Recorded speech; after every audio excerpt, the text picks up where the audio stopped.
If you've been wondering what Barry Harris's half-step rules for descending lines are and how to use them, this is a good video for you. It's Paul Toby here from Jazzmental. In our last video, we talked about the rules themselves.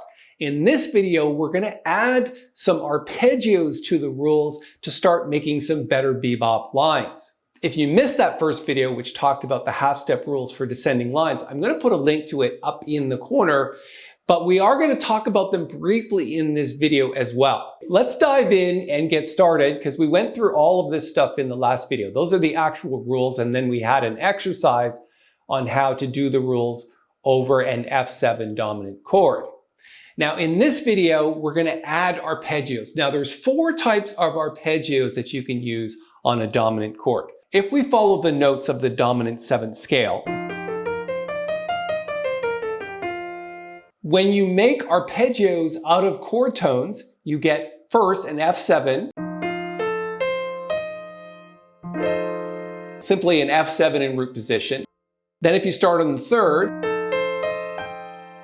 it's actually an A half diminished 7th or A minor 7 flat 5.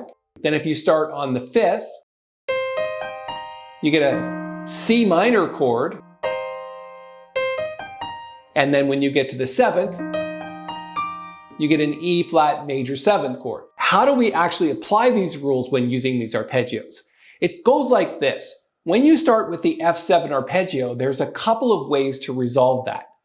If you take a look at the sheet music, starting with rule 2A, we're basically resolving the 7th chord down a tone to here. We go up the chord and then resolve down, just by using the scale. What happens when you resolve down from the 7th, you start on the 6th. And when we start a descending line on the 6th, we can use rule number 2A, or we can use rule number 2B. So 2A basically means all of the notes of the scale. And then rule 2B says we can add 2 half steps between the 2nd and the root and the 7th. When we play the arpeggio and resolve up, we get back to the root. And when we start a descending line on the root, we know that we can use rule number 1. Putting an extra half step between the root and the 7th. If you swing that, it basically sounds like this. Okay, it's starting to sound a little bit like bebop now. You can also resolve up another chord tone. Instead of resolving to the root, we're going to go 1 up. So instead of F, we're going to resolve it on G. So it actually ends up being an F9 chord. So if you just play that, you can see it's an F9 chord. And of course, when we're starting on the 2nd of the scale, we can use rule 2A. Or we can use rule 2B, which means 2 half steps. There's 2 half steps between the 2nd and the root, and between the root and the 7th.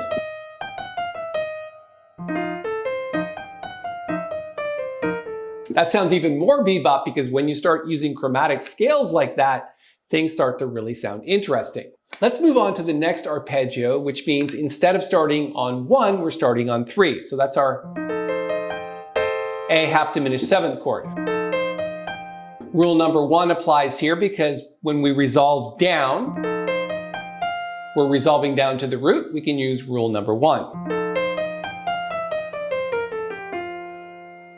And then if we resolve up instead of down, we're starting on the 3rd, we can also use rule 1.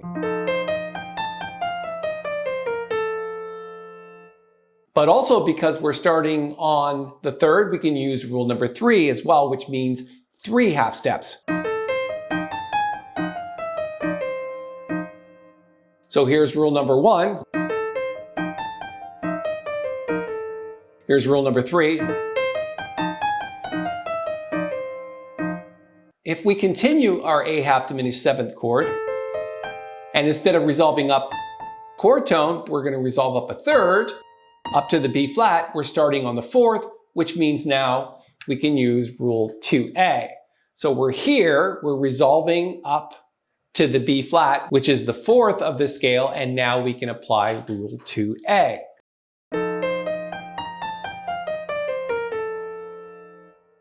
But as you know, because we're starting on the fourth, we can also apply rule 2B, which is 2 half steps. Now we're starting from the fifth of F7, so we're starting on C. So we're going to go down an octave now. So here's our F7 chord. We're starting on the fifth of F7. We know that's a C minor chord if we resolve down a half step. And of course, we're talking about right here, resolving down. We can now start on third, so that means we can apply rule number 1. Or we can apply rule number 3.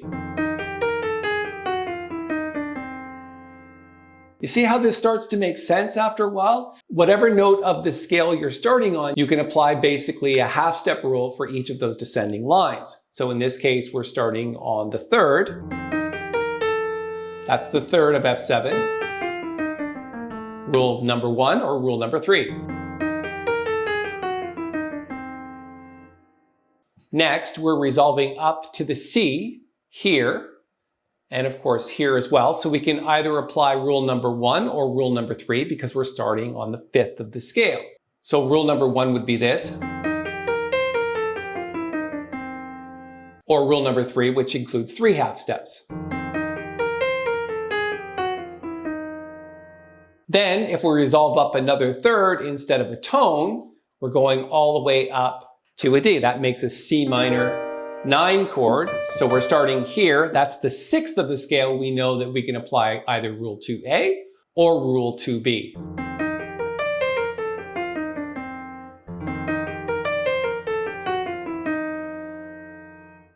And then finally, we're going to start on the seventh of F7, and that makes A flat major 7.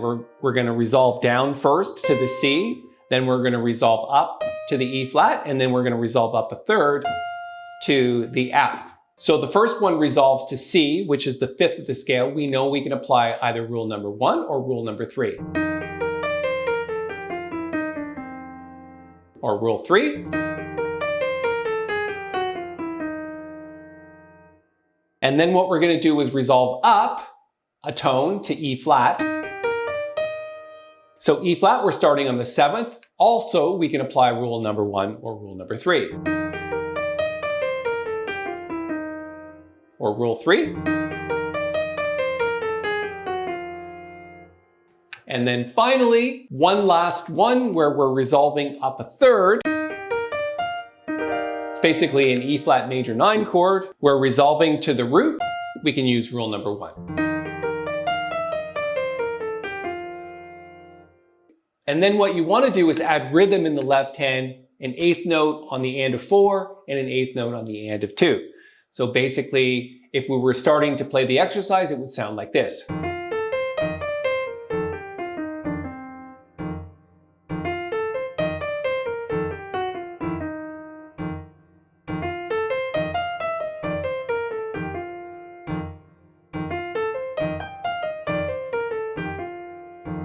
Okay? And play the entire exercise through. I'm going to put a link to the sheet music momentarily. What I'm going to do now is jump over to the grand piano and give you an idea of how these arpeggios and descending lines fit together to make some great bebop lines. We're going to do it over Autumn Leaves in B flat.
I hope you got some sense of how these arpeggios and descending lines fit together to make some great bebop sounds.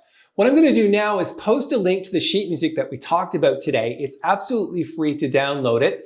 Go check that out. All you need to do is give an email address. And if you missed the video, which talks a little bit more about the theory of the half-step rules for descending lines by Barry Harris, I'm going to put a link to that video right here.